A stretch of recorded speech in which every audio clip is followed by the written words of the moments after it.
नमस्ते दोस्तों, आज मैं आई हूँ एक ऐसे शहर में जो ओडिशा का कैपिटल ही नहीं बल्कि एक कल्चरल ट्रेजर भी है। Welcome to the temple city of India, Bhubaneswar.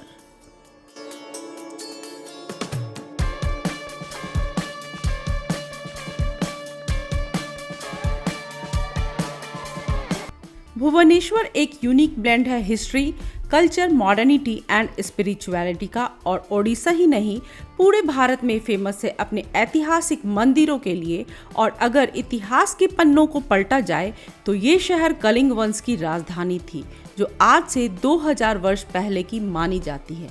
तो अगर आप आने वाली छुट्टियों में अपने परिवार और फ्रेंड्स के साथ कहीं घूमने का प्लान बना रहे हैं तो ये वीडियो आपके लिए है, क्योंकि इस ब्लॉग में हम एक दिन में एक्सप्लोर करेंगे कुछ आइकॉनिक प्लेसेस जो भुवनेश्वर को ट्रूली स्पेशल बनाते हैं, जैसे कि मैजेस्टिक लिंगराज टेम्पल, जहां आपको स्पिरिचुअल एनर्जी फील होगी।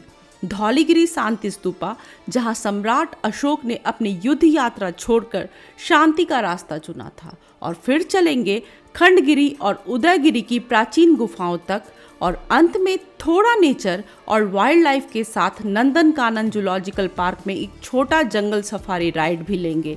तो तैयार हो जाइए एक spiritual, historical and adventurous ride के लिए। बट वीडियो को स्टार्ट करने से पहले आप सबसे एक छोटी सी रिक्वेस्ट है कि अगर आप चैनल पर नए हैं तो प्लीज़ चैनल को सब्सक्राइब और वीडियो को लाइक ज़रूर करें।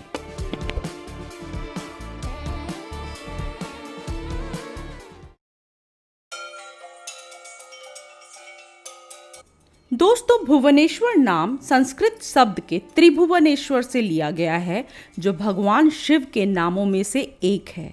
तो चलिए इस वन डे ट्रिप की शुरुआत करते हैं भुवनेश्वर के प्रसिद्ध मंदिरों में से एक लिंगराज मंदिर से और भगवान शिव का आशीर्वाद लेते हैं।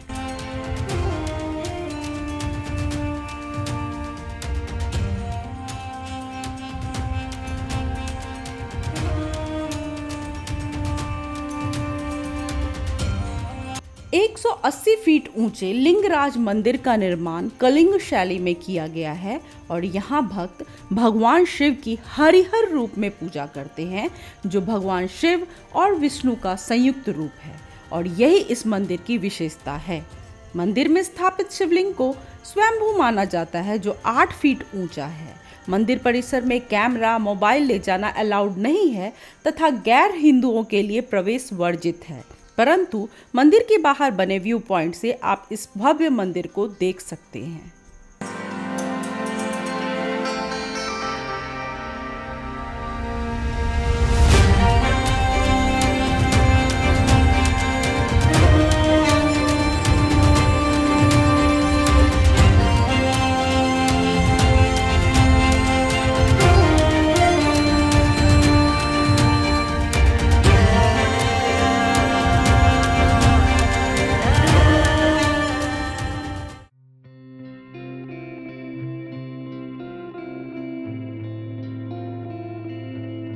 लिंगराज मंदिर में दर्शन के बाद आप जा सकते हो धौलीगिरी हिल्स, जो दया नदी के तट पर लोकेटेड है और भुवनेश्वर से सिर्फ 8 किलोमीटर के डिस्टेंस पर है। यह वही हिस्टोरिक प्लेस है जहां मौर्य एम्पायर और कलिंगा किंगडम के बीच कलिंग वॉर हुआ था। और इसी युद्ध में बहुत सारे लोगों की मृत्यु को देखने के बाद सम्राट अशोक ने हिंसा का त्याग कर बुद्धिज्म को अपना लिया था।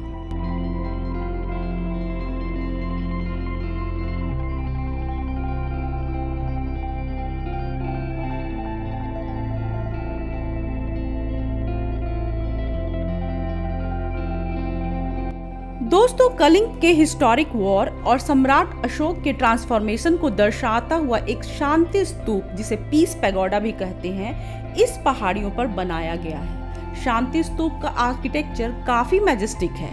डोम शेप्ड स्ट्रक्चर के टॉप पर 5 अम्ब्रेला शेप्ड स्ट्रक्चर बने हुए हैं, जो बुद्धिज्म के प्रिंसिपल्स को रिप्रेजेंट करते हैं। इस स्तूप की दीवारों पर लॉर्ड बुद्ध की अलग अलग मुद्राओं में स्कल्पचर्स भी बने हुए हैं।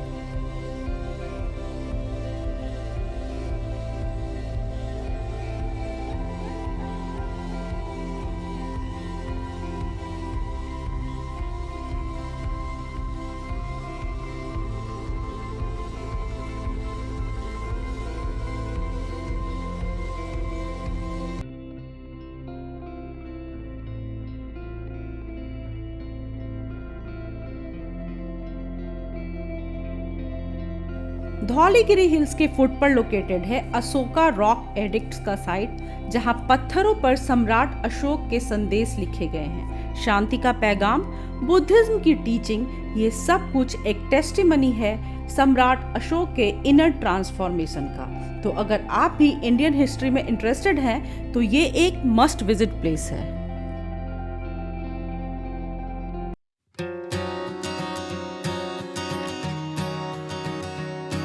भुवनेश्वर दर्शन करते हुए अब हम आ गए हैं उदयगिरी और खंडगिरी केव्स पे, जो एक रॉक कट केव्स है और भुवनेश्वर रेलवे स्टेशन से मात्र 9.5 किलोमीटर के डिस्टेंस पे है। ये जगह जैन धर्म के फॉलोअर्स के लिए बहुत इंपॉर्टेंट मानी जाती है, क्योंकि ऐसा माना जाता है कि जैन मॉन्क्स ने इस जगह को उपयोग किया था शेल्टर और मेडिटेशन के लिए।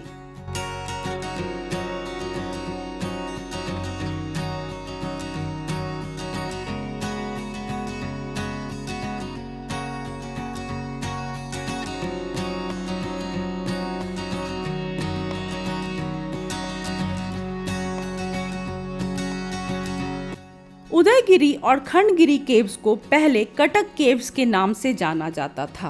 पहले इस प्लेस में 117 केव्स थे, बट आज सिर्फ 33 ही बचे हैं जो हम देख सकते हैं। इसमें से 15 केव्स खंडगिरी हिल्स पर हैं और बाकी 18 उदयगिरी हिल्स में लोकेटेड हैं। ये दोनों उदयगिरी और खंडगिरी ट्विन केव्स हैं जो एक दूसरे के बिल्कुल पास वाली हिल पे सिचुएटेड है। इस हिल्स को कुमारी माउंटेन रेंज का पार्ट माना जाता है और इनके टॉप से आपको पूरे भुवनेश्वर सिटी का व्यू दिखाई देता है। खंडगिरी हिल्स के टॉप पर एक मंदिर भी है जो पहले जैन तीर्थंकर भगवान ऋषभनाथ जी को डेडिकेटेड है। जब आप यहाँ आते हो तो एक ही थॉट आता है कि इतने पुराने समय में कैसे इतनी बड़ी केव्स को पहाड़ों से काट कर बनाया गया होगा। आर्किटेक्चर लवर्स के लिए ये जगह एक विजुअल ट्रीट है।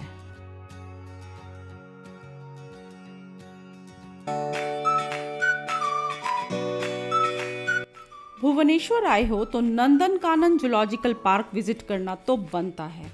एकदम मस्ट विजिट स्पॉट है, specially for those tourists who are travelling with their children. Entry ticket आप ऑनलाइन बुक कर सकते हो और यहाँ जंगल सफारी का भी ऑप्शन मिलता है, जैसे white tiger safari, lion safari, bear safari और हर्बीवोर सफारी।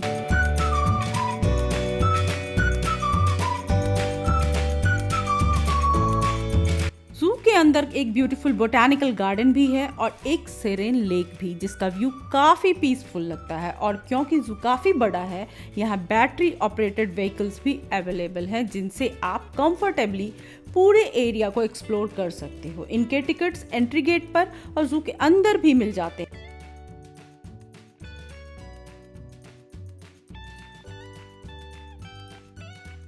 लोकल लैंग्वेज में नंदनकानन का मतलब होता है गार्डन ऑफ हेवेंस और यह इंडिया का एकमात्र जू है जो एक नेचुरल फॉरेस्ट के अंदर बनाया गया है। This place is very good option for kids, fun as well as educative.